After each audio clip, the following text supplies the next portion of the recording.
Giving all praises, honor, and glory to our power Yahweh, Baha Hashem Yahweh Shai, Baha Hashem Rachak Wadash. Double honors to the apostles, the bishops, and elders of Great Millstone.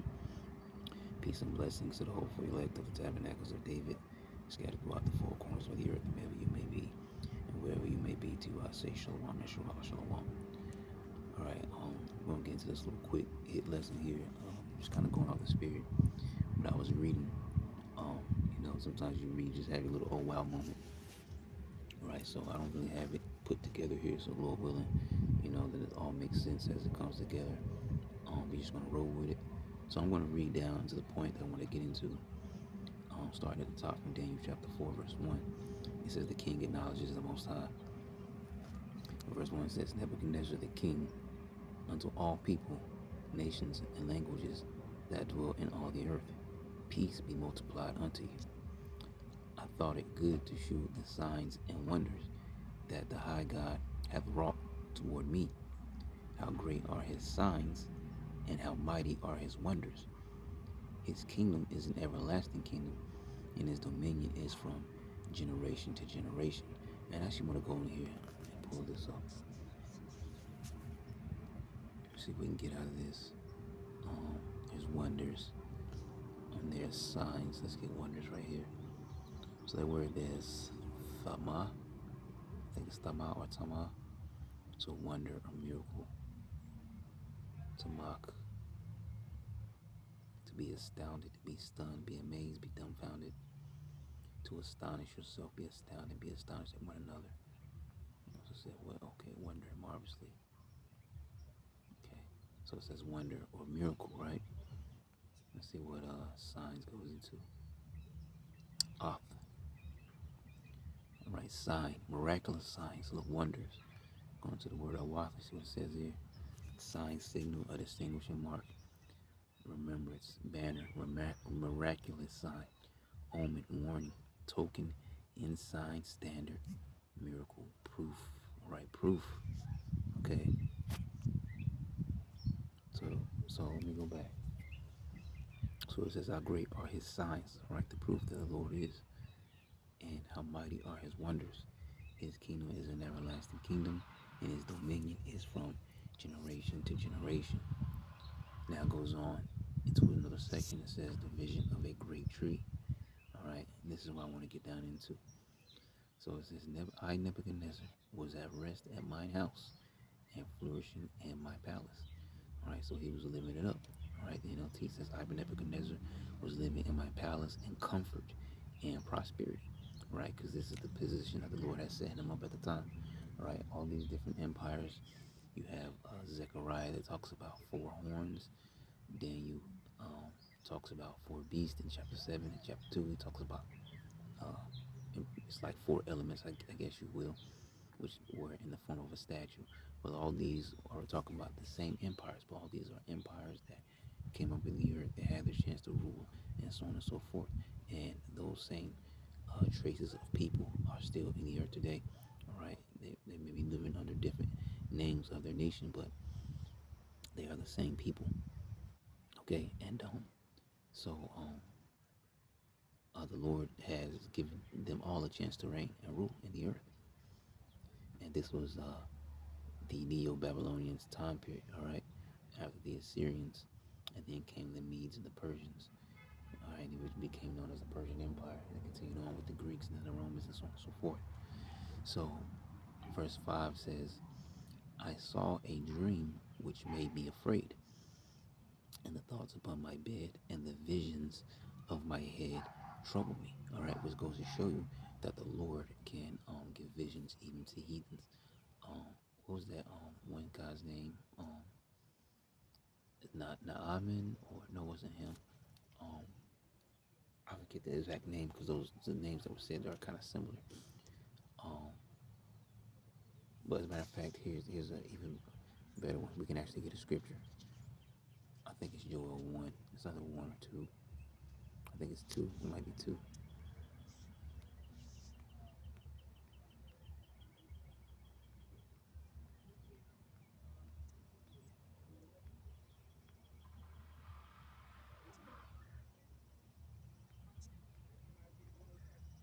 Maybe I passed it. Or did I? Okay, no. So the promise of the Spirit, right? It says, and it shall come to pass, Joel 2 and 28, afterward that I will pour out my spirit upon all flesh, and your sons and your daughters shall prophesy, your old men shall dream dreams, your young men shall see visions. Indeed, we've had, men, women, even heathens, all right, talking about, oh, I had a dream about this, I had a dream about that, and it's about some terrible time, or famine, or, destruction, or, chaos, and basically the times of the end. Okay, and also upon the servants and upon the handmaids in those days will I pour out my spirit. So this was the ancient days, right? We're using that Joel 2 to make our point. All right, this was the ancient days where the Lord actually laid Nebuchadnezzar down to rest one night and made him have a dream, all right, which turned out to be a vision. So it says, I saw a dream which made me afraid, and the thoughts upon my bed and the visions of my head troubled me, because he didn't know what he was seeing. He was just terrified. So basically, it was unto him as a nightmare. Verse 6 says, therefore made I a decree to bring in all the wise men of Babylon before me, that they might make known unto me the interpretation of the dream. The NLT says, so I issue an order calling in all the wise men of Babylon so they could tell me what my dream meant. When all the magicians, enchanters, astrologers, when all the magicians, enchanters, astrologers, and fortune tellers came in, I told them the dream, but they could not tell me what it meant. Okay, they didn't understand it. Okay, at last Daniel came in before me, and I told him the dream. He was named Belteshazzar, after my God. All right, I think that's something about a treasury or keeping the treasury. It's not important. I mentioned this, let me just pull it up anyways. I know Baal is their one of their main gods. All right, the Babylonians. I forget exactly what the whole name of Belteshazzar means. Yeah, Lord of the straighten its treasure. All right, Balatshazar. Yeah, Lord of the straightens treasure. Okay. All right. So that was the name that was given unto Daniel. All right. Danya Allah in the Hebrew. It says, at last Daniel came in before me, and I told him the dream. He was named Belteshazzar, after my God, and the spirit of the holy gods is in him. Now, it says holy gods plural, but you have to understand that these are heathens, and in particular, Nebuchadnezzar, these Babylonians, these were, which they were under Assyrians at one point, but the point I'm making is these were heathens. So the heathens will have multiple gods. They have multiple gods that they worship. So now hearing about the God of the Israelites, the God of heaven and earth, okay, to them, they may believe that he's a god, but he's more so like an add-on to all the gods that they know. So they're still going to say God's plural because they have their own gods that they worship. All right, but he acknowledges the God of heaven. So there's only one true living God. That's the Heavenly Father, Yahweh Bashim Shah.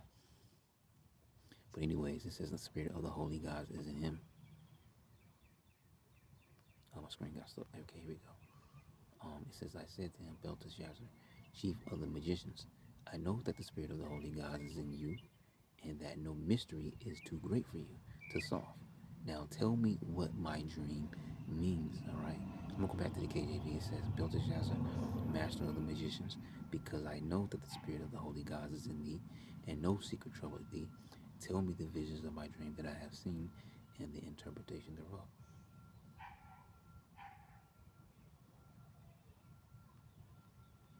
Hold on, bear with me a second. All right, I have to reload.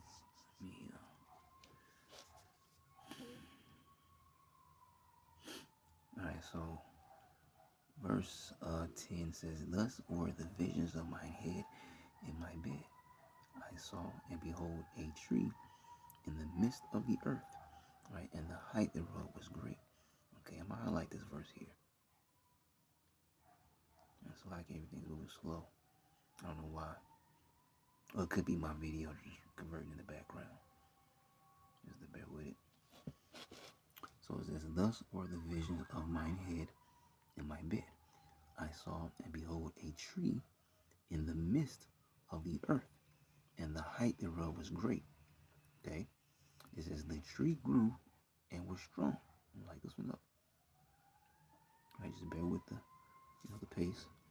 The tree grew and was strong, and the height thereof reached unto heaven, and the sight thereof to the end of all the earth. Right, the leaves thereof were fair, and the fruit thereof much, and in it was meat for all. The beast of the field had shadow under it, and the fowls of the heaven dwelt in the boughs thereof, and all the flesh was fed of it.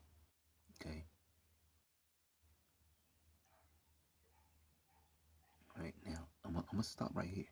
Okay, so we can dive into this point because this is the old wow moment that I had. I was reading. I'm reading NLT while I was lying in my bed. This is what I dreamed. I saw a large tree in the middle of the earth. The tree grew very tall and strong, reaching high into the heavens for all the world to see. It had fresh green leaves, and it was loaded with fruit for all to eat. Wild animals lived in its shade, and birds nested in its branches. All the world was fed from this tree. Okay, now, as a matter of fact, let me just keep reading because I could further, if we just go and read, all right, I can just fully make the point. Okay, Lord willing. Like I said, this is not rehearsed, so, I'm trying to bring it together. That's why, I had to, kind of just hit record right away. So verse 13 says, I saw in the visions of my head upon my bed, and behold, a watcher and an holy one came down from heaven. The watcher is a little beautiful. NLT says, I saw a messenger, because it's talking about an angel. We talked about messengers the other day, coming down from heaven. He cried aloud and said, thus, hew down the tree and cut off his branches, shake off his leaves and scatter his fruit. Let the beast get away from under it and the fowls from his branches. And this is talking about knocking Nebuchadnezzar down from out of power, or for a moment anyways, because it wasn't permanently. Okay, but for the moment, okay, it says, nevertheless, leave the stump of his roots. All right, check this out. It says, nevertheless, leave the stump of his roots in the earth, even with a band of iron and brass in the tender grass. Spider crawled on my head. In the tender grass of the field, and let it be wet with the dew of heaven, and let his hold on. In the tender grass of the field, and let it be wet with the dew of heaven, and let his portion be with the beast in the grass of the earth. Okay. Now, it goes on to say, let his heart be changed from man's, and let a beast heart be given unto him, and let 7 times pass over him. Okay, and this is what happened to Nebuchadnezzar. All right, but I want to go into something a little bit deeper here. Now it says, nevertheless, let the stump of his roots in the earth. Nevertheless, leave the stump of his roots in the earth, even with a band of iron and brass in the tender grass of the field, and let it be wet with the dew of heaven, and let his portion be with the beast in the grass of the earth. All right. Now, it says, leave the stump and the roots in the ground. All right. Now, we're moving away from Nebuchadnezzar. This chapter is about Nebuchadnezzar's dream that Daniel interpreted. All right. But I want to go back up here so we can just fully make the point. Yeah, right here in this it says the tree grew and was strong, and the height thereof reached unto heaven, and the sight thereof to the end of all the earth. The leaves thereof were fair, and the fruit thereof much, and in it was meat for all. The beast of the field had shadow under it, and the fowls of the heaven dwelt in the boughs thereof, and all the flesh was fed of it. Now, when you think about who has the height of the hill today, who has the power of the earth? All right, when you go to Genesis, okay, the 27th chapter, when you go to Jacob and Esau receiving their blessing, in particular, Esau's blessing, I believe it's in verse 39 to 40. He has the fatness of the earth and the dew of heaven from above, and that he was given a sword. All right, they should live by the sword, take peace from the earth. They should kill one another. Okay, So who's in charge of the earth right now? The so-called elite banking families, all right, which are Edomites, okay? And then of course you have one of the branch houses, which are the Amalekites, those that are in the SOI, okay? But in general, you have the Edomites that are in power right now, okay? And this is the Neo-Babylonian Empire, Neo meaning new. But then the scriptures speak about a Babylon the Great. Um, let's get 47. So it says, "Come down and sit in the dust, O virgin daughter of Babylon." So we've just read about the Neo-Babylonian Empire, in particular account dealing with Nebuchadnezzar, talking about this tree, okay? This tree that was in the midst, and it was greater than everything else in the earth, and everything, all the fowls and the beasts of the earth were under it, symbolizing all the nations that it conquered, and all the people that it conquered, and that were under its jurisdiction and its authority under King Nebuchadnezzar, under the Babylonian Empire, okay? So it says, "Come down and sit in the dust, O virgin daughter of Babylon. Sit on the ground, there is no throne. O daughter of the Chaldeans," those magicians and stuff like that we just read about. "For thou shalt no more be called tender and delicate." Okay, and we know Esau is heavily, you know, uh, dealing with his magic and stuff. Okay, where it says, "Stand now with thine enchantments, which thou hast labored from thy youth." All right, those modern day Chaldeans. Okay, it goes back also to these Edomites. All right, because they being the modern day pharaohs. All right, that's another example there. Also, when it speaks about the prince of Tyrus, it's likening Babylon the Great and the Edomites and their whole power structure to that, because it's you know spiritually, it's symbolically speaking of the same thing. So this virgin daughter of Babylon, this daughter of the Chaldeans, all right, is talking about Babylon the Great. And Babylon the Great is America. Let's get Revelation 17. Yes, 17.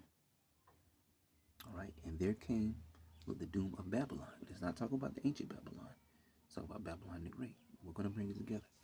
It says, "And there came one of the seven angels which had the seven vials, and talked with me, saying unto me, Come hither, I will shew unto thee the judgment of the great whore that sitteth upon many waters." All right, and it tells you in verse 15 in this chapter. All right, I'll light it up so you can see it. "And he said unto me, The waters which thou sawest, where the whore sitteth, are peoples and multitudes and nations and tongues," the whole jurisdiction of people that are under its authority, right? So let's go back up. So just like it spoke about Nebuchadnezzar, this tree that had this authority. Now I'm speaking of Babylon the Great, and it's speaking about sitting upon many waters and its authority over the earth. All right, you follow me? So it says, "With whom the kings of the earth have committed fornication, the other nations, and the inhabitants of the earth have been made drunk with the wine of her fornication," because Babylon has poisoned these other countries and has persuaded them to deal and do business and be in league with them to some degree, right? And it has um, um, made America become a cash cow to the other nations. "So he carried me away in the spirit into the wilderness, and I saw a woman sit upon a scarlet colored beast, full of names of blasphemy, having 7 heads and 10 horns." Okay, and this, the whole structure there, right, going to the vassal states, but that's not the point, so I'm gonna keep moving. It says, "And the woman was arrayed in purple and scarlet color, and decked with gold and precious stones and pearls, having a golden cup in her hand, full of abominations and filthiness of her fornication. And upon her forehead was a name written, Mystery Babylon the Great, the mother of harlots and abominations of the earth. And I saw the woman drunken with the blood of the saints." Psalms 148:14. The saints are the children of Israel. So it's talking about you so-called Negroes, Latinos, and Native Americans, as well as your speckled birds, those that may look like the heathen nations, but you're Israelites. So drunken with the blood of the saints and with the blood of the martyrs of Yahushua. Revelation chapter 6, verse 9. We read that all the time. Also Revelation 20:4. You can read that, talking about those being beheaded. And when I saw her, I wondered with great admiration. All right. So this mystery Babylon the Great here is America. Okay. All right. It's going to be talking about the Neo-Babylonian Empire. All right. The great tree of Nebuchadnezzar. And it's about to talk about this whore that sitteth upon many waters. And this whore is Babylon the Great, which we tied that together from Isaiah 47. Babylon. It's talking about Babylon the Great, not the ancient Babylon, the Neo-Babylonian Empire. Okay?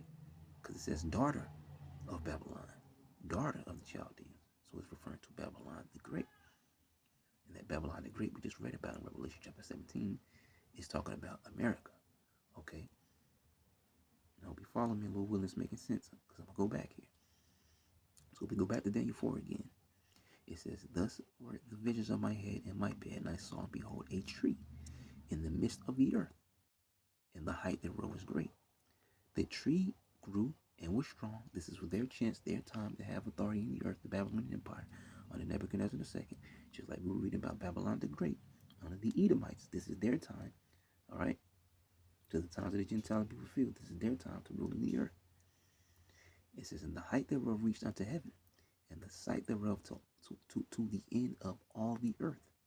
And this is not what Esau has, the fatness of the earth and the dew from heaven. Let me get it, because we mentioned that, right?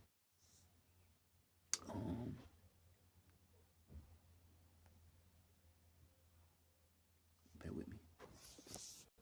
Salaki had to relocate again. Peace, right? You get plenty of that in the kingdom.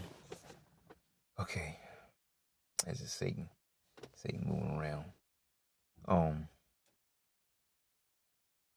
Okay, so I was getting Hey nephew RJ. Okay. I'll be in there in a minute, okay? And that wasn't Satan. Nephew wasn't Satan, but those other the first 3 times, that was definitely Satan.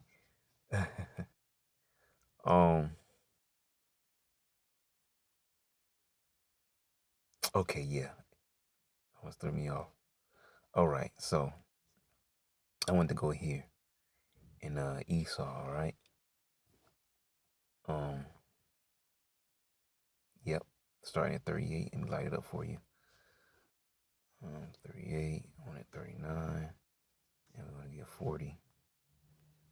So, Genesis 27 and 38. And Esau said unto his father, as thou but one blessing, my father, bless me even me also, O my father. And Esau lifted up his voice and wept. And Isaac his father answered and said unto him, behold, thy dwelling shall be the fatness of the earth, and of the dew of heaven from above. This is why they have all the riches, all the substance. They think every resource belongs to them. They think whatever oil they snatch belongs to, well, I mean, you can't even say whatever oil they snatch, like Venezuela, for example. They snatched Venezuela's oil and now it belongs to them. All right. They want to make Canada the 51st state, all these kinds of things of that nature. They think everything belongs to them, which is given into their hands, but it's limited. All right. It's only for a moment. All right. But the point that I'm making here, so just follow me. It says, their dwelling shall be the fatness of the earth and of the dew of heaven from above. So that's why they have all these things, the riches of things.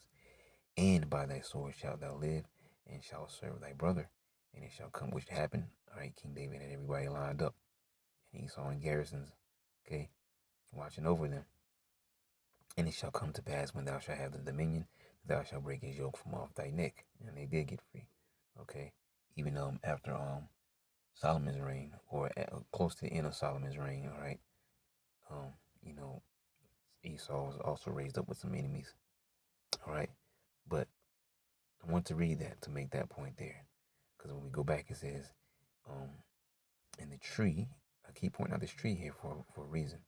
All right, the NLT says, I saw a large tree in the middle of the earth. It says, a tree in the midst of the earth, and the height thereof was great. The tree grew and was strong, and the height thereof reached unto heaven, and the sight thereof to the end of all the earth. So you see the picture we're painting here. Right, you have the Babylonian Empire, the Neo-Babylonian Empire, but you have daughter of Babylon, which is Babylon the Great, which Babylon the Great is America, the West, which is run by the Edomites, the banking families, right? And these are the ones who have the power in the earth now. So the major link between Babylon, Neo Babylon, and Babylon the Great, right? Linking them. And it says the leaves there, and that's why we also talked about the Prince of Tyrus. So it says the leaves thereof were fair, and the fruit thereof much, and in it was meat for all. Okay, the NOT says it had fresh green leaves, and it was loaded with fruit for all to eat. Wild animals lived in its shade, and birds nested in its branches. All the world was fed from this tree. Okay, so it says the beast of the field had shadow under it, and the fowls of the heaven dwelt in the boughs thereof, and all flesh was fed of it, representing what? The power that it had at this time with Nebuchadnezzar II and the Babylonian Empire, Neo-Babylonian Empire, and the power that it had over the earth.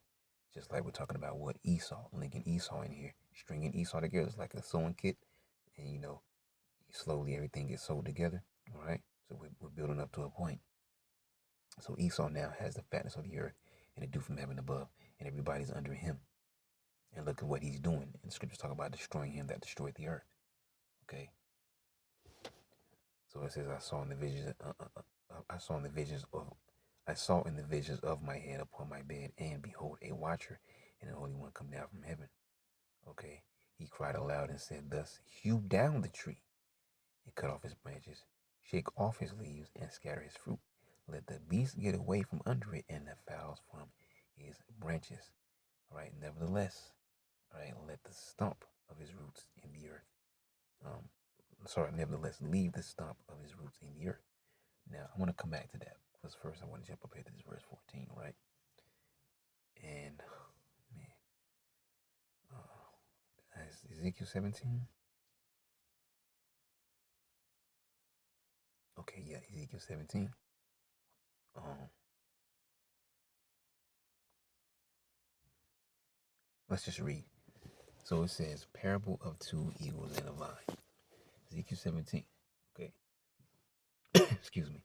"And the word of the Lord Yahweh came unto me, saying, Son of man, put forth a riddle, and speak a parable unto the house of Israel, and say, Thus saith the Lord Yahweh, a great eagle with great wings, long winged, full of feathers, which had diverse colors, came unto Lebanon, and took the highest branch of the cedar. He cropped off the top of his young twigs, and carried it into a land of traffic." So what's this land of traffic? This land of traffic, he set it in a city of merchants. That's talking about Babylon. I believe he speaks about it in Nahum. Is it Nahum 3? Yeah, woe to the bloody city, right? It is full of lies and robbery. The prey departed not. So who's the prey? Us Israelites. You so-called Negroes, Latinos, and Native Americans are speckled birds. See, what sorrow awaits Nineveh, the city of murder and lies. That's another thing. America's spiritual, Syrian spiritual Nineveh. Um, she is crammed with wealth. That ties in with Revelation 18 chapter, right? I talked about all the merchants and things of that nature, and all the, the things that you what does it say? Yeah, I forget exactly what it says there, but all the basically culminating to all these different companies, right, and businesses, right, that draws people to America and makes wealth for these other countries and also wealth for America as well. So it says she is crammed with wealth and is never without victims. All right, hear the crack of whips, the rumble of wheels, horses' hooves pound, and chariots clatter wildly. All right, all the excitement, like that, because at one time, America was known as the greatest place on earth, the place to be, the place where people like to flock to and make a better life for themselves, and we can come to America and make it and all these different things. Okay, but it's all bread and circus. It says, "See the flashing swords and glittering spears as the charioteers charge past. There are countless casualties, heaps of bodies, so many bodies that people stumble over them." Right? Continuing on to read, it says, "All this because Nineveh, the beautiful and faithless city." Just what then is that not symbolic of America as well? Okay, you might see some beautiful sights here, some things that are there to see. A couple of things that is, all right. Because to me, there's not much to see here. Not like other countries, but you get my point. There might be a few things to see here, but it's also a faithless city. Okay, people where you know they don't believe, right? Even 2/3 of our own people. Where it says a faithless city, mistress of deadly charms, enticed with nations with her beauty. That's Revelation 18 chapter again. See, she taught them all her magic. What's that? Isaiah the 47th chapter. Right, she the daughter of the Chaldeans. She taught them all her magic, enchanting people everywhere. Now, the KJV says, because of the multitude of the whoredoms, all right, Revelation 17 chapter, remember we read that? See, the mystery Babylon the Great, the mother of harlots and abomination of the earth, because of the multitude of the whoredoms of the well-favored harlot, the mistress of witchcrafts, that selleth nations through her whoredoms, and families through her witchcraft. See? All right, behold, I'm against thee, said Yahweh of hosts, and I will discover thy skirts upon thy face. And it is about Esau said, a shameful spirit shall be upon thy glory, and I will shew the nations thy nakedness, and the kingdoms thy shame. And it says that in Isaiah, uncover thy locks, make bare the leg. All right, pass over the river, uncover the thigh.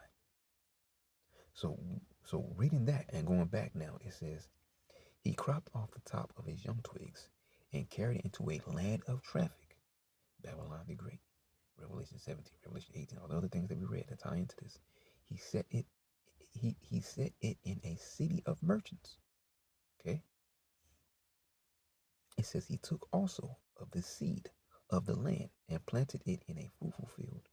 He placed it by great waters and set it as a willow tree. All right. And willow trees are beautiful because willow trees are known to grow by the waters. Have you ever seen one? You know, they hang over. All right. They call them the weeping willow, but they're known to be by water sources. Okay.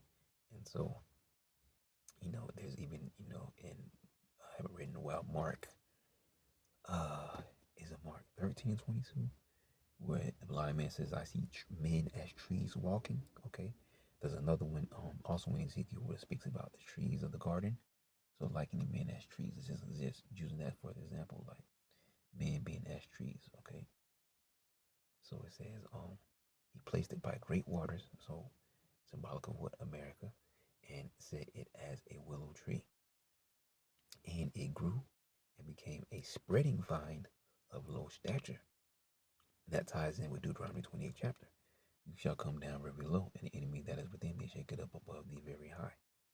So a spreading vine of low stature, whose branches turn toward him, all right, whose branches turn toward him, and the roots thereof were under him.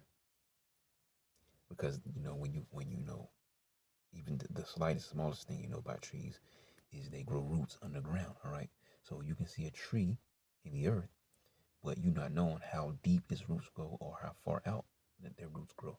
And even underground, trees communicate with each other by way of the roots. Okay, and how are we communicating with each other today? Through these lessons, through the internet. It says that then they spoke often one to another. So we're like these trees communicating with each other.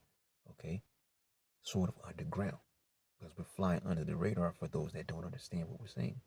But to those that are in the loop, all right, everything is clear. So it says, whose branches turned toward him, and the roots thereof were under him. So it became a vine and brought forth branches and shot forth sprigs. Okay. All right. I want to jump down here. I'm going to read the next two. It says, there was also another great eagle with great wings and many feathers. And behold, this vine did bend her roots toward him and shot forth branches toward him, that he might water it by the furrows of her plantation. It was planted in a good soil by great waters. See, same thing there, set up above, right? That it might bring forth branches and that it might bear fruit, that it may be a goodly vine. As a matter of fact, real quick, let me see. Because when you go into branches, the word is anop, bough or branches. It didn't really give us anything here, but I believe if you go like to Genesis, one of these places where it says, I think it's Genesis 49. You have boughs and you have branches, and it talks about sons and daughters. But just kind of pointing that out.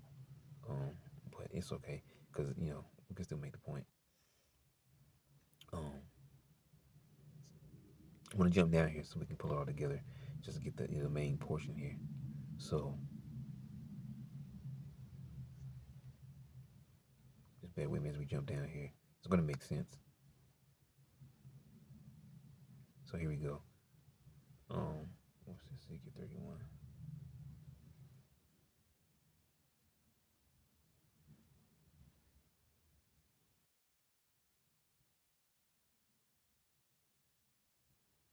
Oh, this is what we mentioned before. See, another likeness. The waters made him great. The deep set him up on high with her rivers running about his plants, and sent out her little rivers unto all the trees of the field. Therefore his height was exalted above all the trees of the field, you see, and his boughs were multiplied, and his branches became long because of the multitude of waters. When he shot forth, all the fowls of heaven made their nest in the boughs, and under his branches did all the beasts of the field bring forth their young, and under his shadow dwelt all great nations.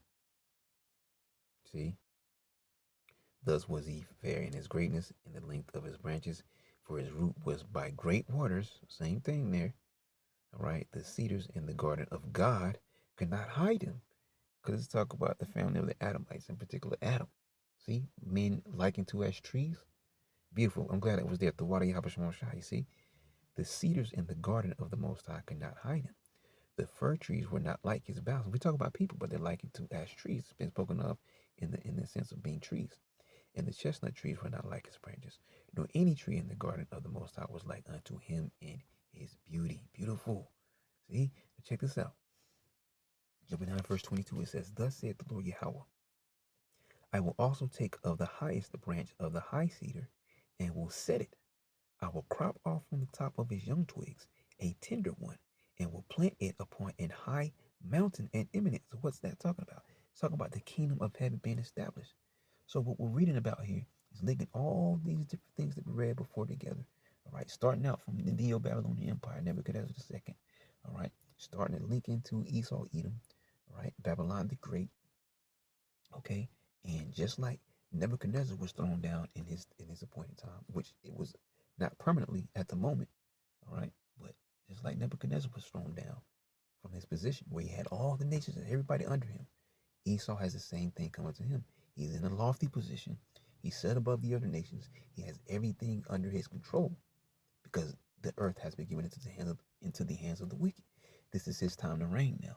But just like that, he's going to have his time where the Lord is going to throw him down, and we're in that time now. So it says, I will crop off the top of his young twigs and a tender one, and will plant it, all right, to fix, to establish us. Which I don't know, this word plant might go into a different word, but it does talk about planting us. All right, in other places it talks about planting us, and no one's going to pluck us up. All right, once that salvation comes. Oh, here it is. Plant. The word is shathal or shatal. So it just says to plant, to transplant. But it does mean to fix or to establish. All right. But anyways, let's keep going. So it says, and I will plant it upon an high mountain and eminent. That's the kingdom of heaven. Okay. Flowing forth from Jerusalem, the laws and stuff. In the mountain of the height of Israel, see, will I plant it? And this is really beginning with the remnant of the nation of Israel, where these things are going to come forth, and then the rest of the nation is going to come back through the loins of the remnant, beginning with 144,000 through the loins of the remnant. So in the mountain of the height of Israel will I plant it, and shall bring forth boughs and bear fruit. Okay, and oh, here's that word right there. Let me see if I can get this real quick. All right, it's like this is going a lot longer than I thought I was going to be going for. So it's the same thing there. It doesn't give us there, right? But if you get into Genesis 49, all right, it talks about sons and daughters, all right, boughs and branches, sons and daughters, not in order. So it says, bring forth boughs and bear fruit, okay, and be a goodly cedar, because the fruit is talking about children. And that's what we're commanded to, all right, to be fruitful and multiply, right? So be a goodly cedar. It says, and under it shall dwell all fowl of every wing, because this is now the nation of Israel. under the rulership of Yahushai, and the governing body 144,000 now in power. This is what this is talking about. And it shall, and under it, all right, under us, under Yahushai, the kingdom of heaven, under it shall dwell all fowl of every wing, all the other nations, every nationality of the earth, because they're going to be slaves and tributaries and handmaids and servants and things, right? All right. It says, Moab shall be my wash pot, and over Edom shall I cast my shoe, triumph Philistia over thee, something like that. So all the fowl of every wing, in the shadow of the branches thereof, shall they dwell. The NLT says it will become a majestic cedar, sending forth. Yeah, he says I'm going to beautify the place of my feet, something like that in Isaiah 60, I believe, sending forth its branches and producing seed. See, being fruitful and multiply, and we're going to live forever.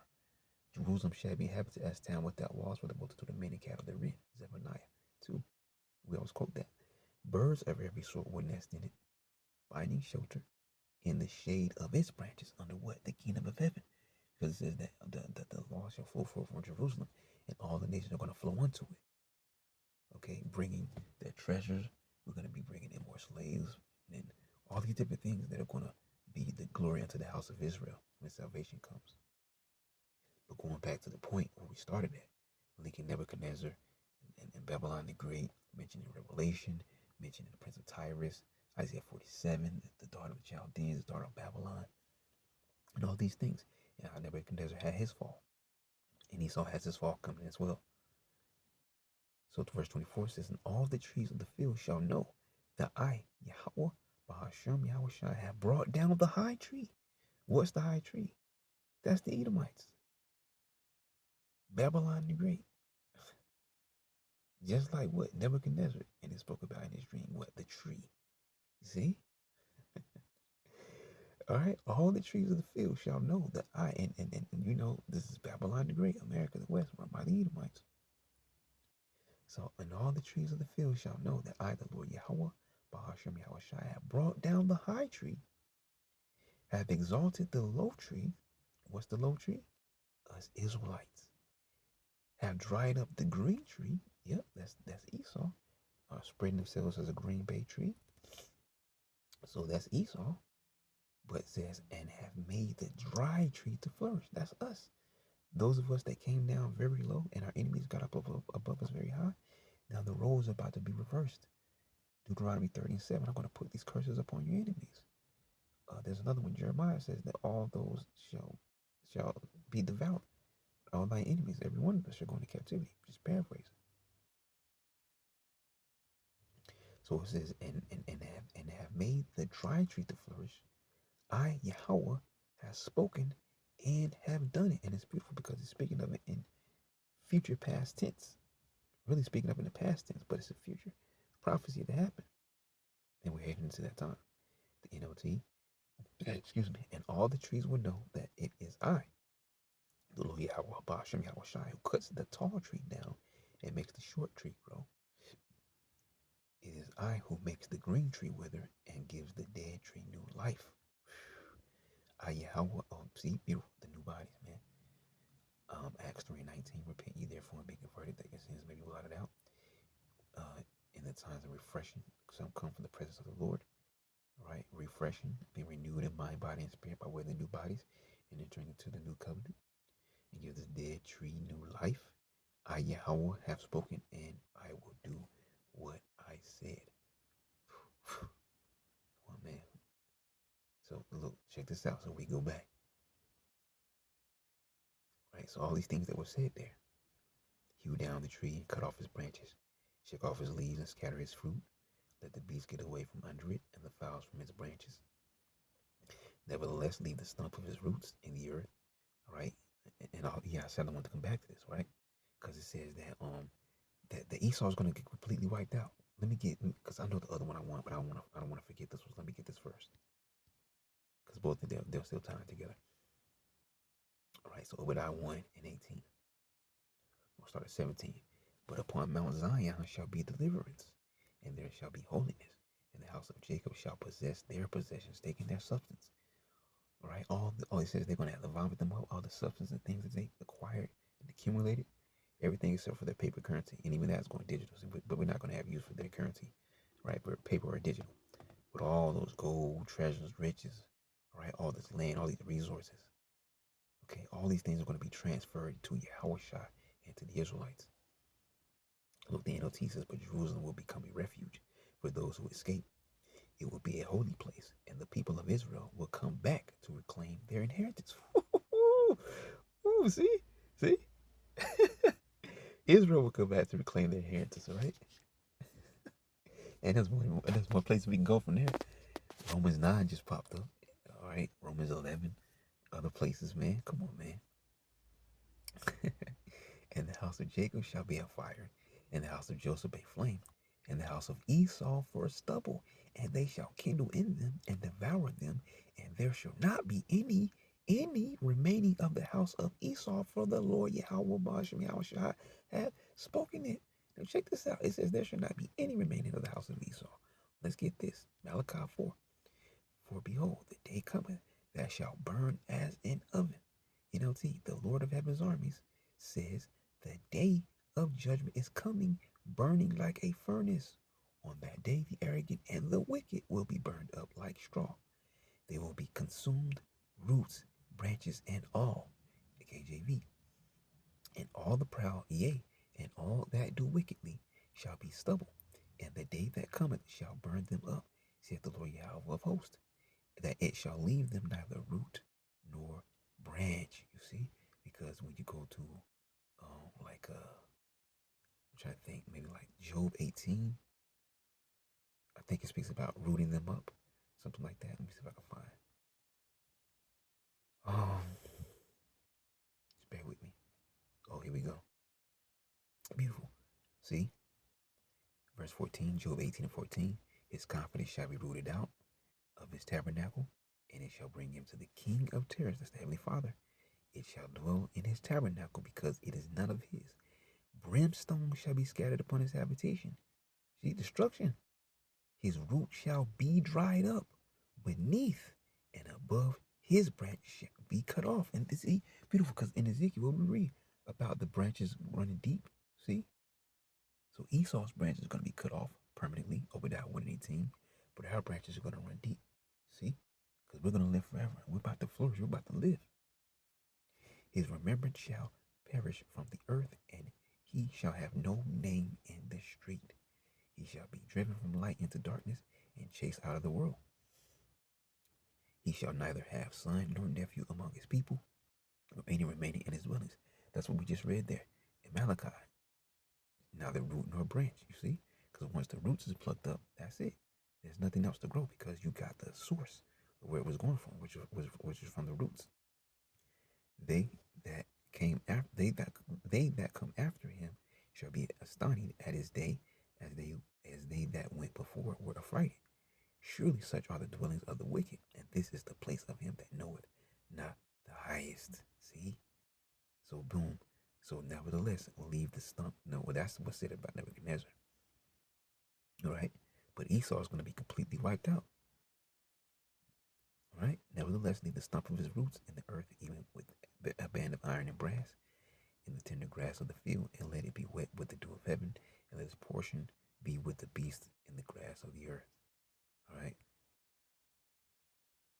And matter of fact, let me just read down to this last verse 17. So it says, let his heart be changed from man's, and let a beast heart be given unto him, and let 7 times pass over him.